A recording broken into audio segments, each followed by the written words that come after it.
ವರ್ಷದ ಆಚರಣೆ. ಇದಕ್ಕಾಗಿ ನಾವು ಈ ಬೃಹತ್ ಯೋಜನೆಯನ್ನು ಕೈಗೊಂಡಿದ್ದೆವು. ಪಿತಾ ಫ್ಯಾಮಿಲಿಗೆ ನಿಮಗೆಲ್ಲರಿಗೂ ಸ್ವಾಗತ. ಇದೊಂದು ರಿಕ್ವೆಸ್ಟ್ ವಿಡಿಯೋ ಅಂತ ಹೇಳ್ಬೋದು. ನನ್ನ ಸಬ್ಸ್ಕ್ರೈಬರ್ ರಿಕ್ವೆಸ್ಟ್ ಮಾಡಿದರು ನಿಮ್ಮ ಚರ್ಚ್ ರಿನೋವೇಷನ್ ಕೆಲಸದ ಒಂದು ವಿಡಿಯೋ ಮಾಡಿ ಅಂತೇಳಿ. ಹಾಗಾಗಿ ನಾನಿಲ್ಲಿ ಈ ವಿಡಿಯೋ ಮಾಡಿ ನಿಮ್ಮ ಜೊತೆಗೆ ಶೇರ್ ಮಾಡ್ತಾಯಿದ್ದೇನೆ. ನೋಡಿ, ನಮ್ಮ ಚರ್ಚ್ ರಿನೋವೇಷನ್ ಕೆಲಸ ಪ್ರಗತಿಯ ಹಂತದಲ್ಲಿದೆ. ಬರದಿಂದ ಕೆಲಸ ಕೂಡ ನಡೀತಾ ಇದೆ. ಎದುರು ಭಾಗದಲ್ಲಿ ಎಷ್ಟು ಕೆಲಸ ಆಗಿದೆ, ಇನ್ನೂ ಕೂಡ ತುಂಬಾ ಕೆಲಸ ಇದೆ. ಸೈಡ್ ಭಾಗದಲ್ಲಿ ಕೂಡ ಹಾಗೆ ನೋಡಿ, ಈ ಥರ ಕೆಲಸ ನಡೆದಿದೆ. ಇನ್ನೂ ಕೂಡ ತುಂಬ ಕೆಲಸ ಇದೆ. ಬನ್ನಿ ಇವಾಗ ಏನೆಲ್ಲ ಕೆಲಸ ಆಗಿದೆ ಅಂತೇಳಿ ಮುಂದಕ್ಕೆ ನೋಡೋಣ.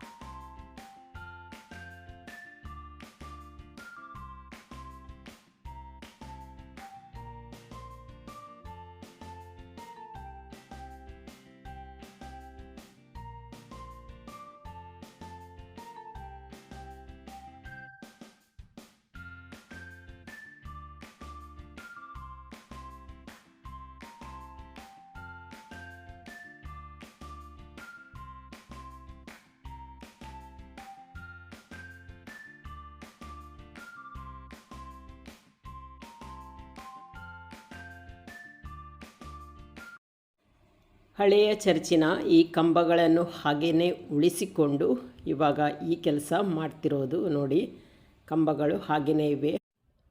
ಈ ಚರ್ಚಿಗೆ ಹಂಚನ್ನು ಹೊದಿಸುವ ಕೆಲಸ ಕೂಡ ಕಂಪ್ಲೀಟ್ ಆಗಿದೆ.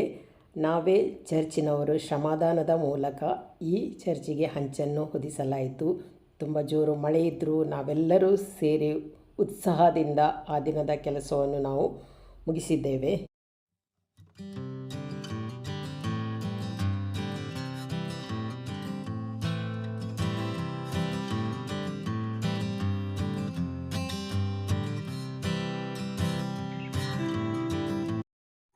ಇದು ನೋಡಿ, ಬಲಿಪೀಠದ ಹಿಂಭಾಗದಲ್ಲಿರುವ ಕೊಠಡಿಗಳು. ಇದಕ್ಕೆ ನಾವು ಸಕ್ರಿಸ್ತಿ ಅಂತ ಹೇಳ್ತೇವೆ. ಸಕ್ರಿಸ್ತಿ ಅಂದರೆ ಪೂಜಾ ವಿಧಿ ವಿಧಾನಗಳಿಗೆ ಬೇಕಾದಂಥ ವಸ್ತುಗಳನ್ನು ಇಡುವಂಥ ಕೊಠಡಿ.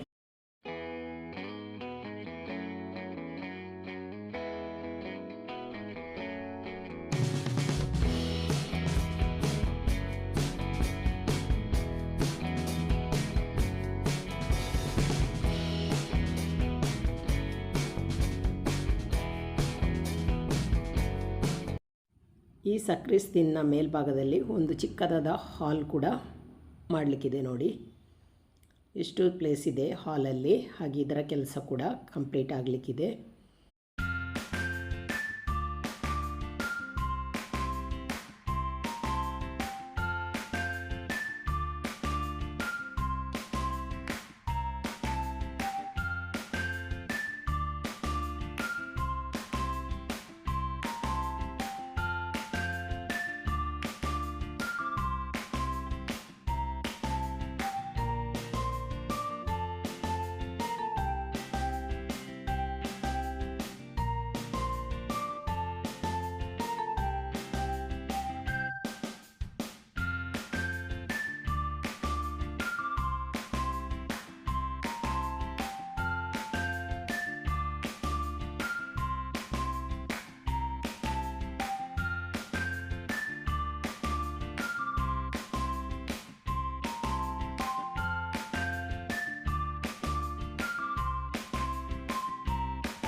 ಈ ಚರ್ಚಿನ ನವೀಕರಣದ ರೂವಾರಿ ನಮ್ಮ ನೆಚ್ಚಿನ ವಂದನೀಯ ಫಾದರ್ ಡ್ಯಾನಿಯಲ್ ಡಿಸೋಜರ್ ಅವರು. ಈಗ ಅವರಿಂದ ಒಂದೆರಡು ಮಾತುಗಳು. ಯೂಟ್ಯೂಬ್ ಅನ್ನು ವೀಕ್ಷಿಸುವ ಪ್ರತಿಯೊಬ್ಬರಿಗೂ ಈ ದಿನದ ಶುಭಾಶಯಗಳನ್ನು ಕೋರುತ್ತೇನೆ. ಸಂತ ಪ್ಯಾಟ್ರಿಕ್ ದೇವಾಲಯದ ನವೀಕರಣದ ಕೆಲಸವು ಪ್ರಗತಿ ಹಂತದಲ್ಲಿದೆ. ನನ್ನ ಹಿಂದುಗಡೆ ಇರುವ ಈ ದೇವಾಲಯವು ಸಂತ ಪ್ಯಾಟ್ರಿಕ್ ಅವರಿಗೆ ಸಮರ್ಪಿತವಾಗಿದೆ. ಸರ್ವ ಜನರ ಸಹಕಾರದಿಂದ ಇಲ್ಲಿ ಈ ನವೀಕರಣ ಕಾರ್ಯವು ಕೆಲಸವು ನಡೀತಾ ಉಂಟು. 1926ನೇ ವರ್ಷ ಸಿದ್ದಕಟ್ಟೆಯ ಕಥೋಲಿಕ ಬಾಂಧವರಿಗೆ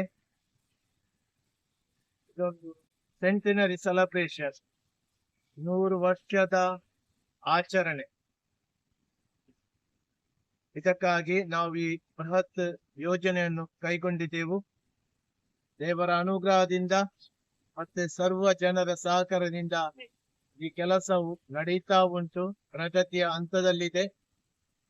ಧನ ಸಹಾಯ ಕೊಟ್ಟ ಎಲ್ಲರಿಗೂ ವಂದಿಸುತ್ತಾ ಕೃತಜ್ಞತೆಯನ್ನು ಸಲ್ಲಿಸ್ತೇನೆ. ಇನ್ನೂ ಉದಾರ ಕಾಣಿಕೆಯನ್ನು ನೀಡಿ ಈ ಕೆಲಸವನ್ನು ಪೂರ್ಣಗೊಳಿಸಲು ನಿಮ್ಮಲ್ಲಿ ವಿನಂತಿಸುತ್ತೇನೆ. ಪರಮಾತ್ಮನು ನಿಮ್ಮೆಲ್ಲರನ್ನು ಆಶೀರ್ವದಿಸಲಿ ಎಂದು ನನ್ನ ಪ್ರಾರ್ಥನೆ. ಎಲ್ಲರಿಗೂ ಧನ್ಯವಾದಗಳು. ನೋಡಿದ್ರಲ್ಲ ಫ್ರೆಂಡ್ಸ್, ನಮ್ಮ ಚರ್ಚಿನ ನವೀಕರಣದ ಕೆಲಸ ಎಲ್ಲಿಗೆ ತಲುಪಿದೆ ಅಂತೇಳಿ. ಇನ್ನೂ ಕೂಡ ತುಂಬಾ ಕೆಲಸ ಬಾಕಿ ಇದೆ. ಹಾಗೆಯೇ ಚರ್ಚ್ ಇನಾಗ್ರೇಷನ್ಗೆ ಟೈಮ್ ಕೂಡ ತುಂಬ ಕಡಿಮೆ ಇದೆ. ಜಾನ್ವರಿಯಲ್ಲಿ ಈ ಚರ್ಚಿನ ಇನಾಗ್ರೇಷನ್ ಕಾರ್ಯಕ್ರಮ ಕೂಡ ಇದೆ. ಅದಕ್ಕಿಂತ ಮೊದಲು ಎಲ್ಲ ಕೆಲಸ ಕೂಡ ಕಂಪ್ಲೀಟ್ ಆಗಬೇಕು. ನಾನು ಕಳೆದ ಸಾರಿ ರಿನೋವೇಷನ್ ಕೆಲಸ ಸ್ಟಾರ್ಟ್ ಮಾಡುವಾಗ ಕೂಡ ಒಂದು ವಿಡಿಯೋ ಮಾಡಿ ಹಾಕಿದ್ದೆ. ಈ ವಿಡಿಯೋವನ್ನು ನೀವೆಲ್ಲರೂ ನೋಡಿದ್ದೀರಾ. ಹಾಗೆಯೇ ನೀವು ತುಂಬಾ ನಮ್ಮ ಚರ್ಚಿಗೆ ಸಹಾಯ ಮಾಡಿದ್ದೀರಾ. ನನ್ನ ಫ್ಯಾಮಿಲಿ, ಫ್ರೆಂಡ್ಸ್, ಸಬ್ಸ್ಕ್ರೈಬರ್ಸ್ ಇವರೆಲ್ಲರೂ ಕೂಡ ನಮಗೆ ನಮ್ಮ ಚರ್ಚಿಗೆ ಹೆಲ್ಪ್ ಮಾಡಿದ್ದೀರಾ. ನಿಮ್ಮ ಹೆಲ್ಪಿಗೆ ನಾನು ಥ್ಯಾಂಕ್ ಯು ಸೋ ಮಚ್ ಹೇಳ್ತಾ ಇದ್ದೇನೆ. ಹಾಗೆ ಎಲ್ಲರ ಸಹಕಾರದಿಂದ ಈ ಒಂದು ಚರ್ಚಿನ ಕೆಲಸ ನಡೀತಾ ಇದೆ. ಇನ್ನೂ ಕೂಡ ಯಾರಿಗಾದರೂ ನಮ್ಮ ಈ ಚರ್ಚಿಗೆ ಸಹಾಯ ಮಾಡುವ ಮನಸ್ಸಿದ್ದರೆ ನಾನು ಈ ವಿಡಿಯೋದ ಕೊನೆ ಭಾಗದಲ್ಲಿ ಚರ್ಚಿನ QR ಕೋಡನ್ನು ಕೊಟ್ಟಿರುತ್ತೇನೆ. ಮತ್ತೊಮ್ಮೆ ನಿಮಗೆಲ್ಲರಿಗೂ ಧನ್ಯವಾದಗಳನ್ನು ಹೇಳುತ್ತಾ ಇವತ್ತಿನ ಈ ಚರ್ಚ್ ರಿನೋವೇಷನ್ನ ವಿಡಿಯೋವನ್ನು ಇಲ್ಲಿಗೆ ಎಂಡ್ ಮಾಡ್ತೇನೆ. ಈ ವಿಡಿಯೋ ನಿಮಗೆ ಇಷ್ಟ ಆದರೆ ನಿಮ್ಮ ಫ್ಯಾಮಿಲಿ, ಫ್ರೆಂಡ್ಸ್ ಜೊತೆಗೆ ಶೇರ್ ಮಾಡಿ. ನಮ್ಮ ಚರ್ಚಿಗೆ ಸಹಾಯ ಮಾಡುವ ಹಾಗೆ ಮಾಡಿ. ಸಂತ ಪಾತ್ರೆ ಸರ್ ಅವರ ಆಶೀರ್ವಾದ ಸದಾ ನಿಮ್ಮ ಮೇಲಿರಲಿ. Thank you.